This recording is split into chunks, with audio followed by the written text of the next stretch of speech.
खूप कठीण होतं डीजे मुक्त हा सगळा उत्सव साजरा करण्यासाठी?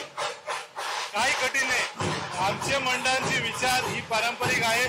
जे मंडळ पारंपरिक विचार, पारंपरिक वारसा जे म्हणतो, आपली उत्सवाची वारसा ही पारंपरिक, त्या विचारानेच आम्ही एकत्र आलो. आणि या वर्षी वर्ष दुसरं आहे. या वर्षी आम्ही डीजे मुक्त दहीहंडी कसा साजरा होऊ शकतो ते थेट इकडे दाखवणार. प्रभात बँड आहे, त्याचबरोबर मुंबईवरून काही आपण मागवायला आहात, असं कसं आयोजन केलं? प्रभात बँडने उत्कृष्ट त्यांचं वादन केला.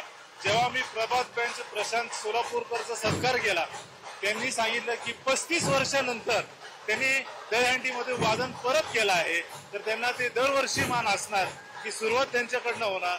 ढोल ताशा पथक असतील, आता आमचे युवा वाद्य पथक आहे, त्यांनी आपली नौसेना असेल, वायुसेना असेल किंवा भारतीय लष्कर असेल, जे ऑपरेशन सिंदूरमध्ये त्यांनी जे उपक्रम केला आहे, त्यांच्या 51 ध्वजाची त्यांनी सलामी त्यांना दिली आहे.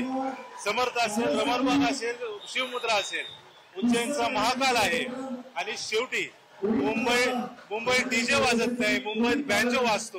वरलीचा जो वरली बीट्स जे बँजो आहे त्याच्या वाजण्यावर जे आपले इकडचे पुणेकर आहेत, तरुणाई सगळे पुणेकर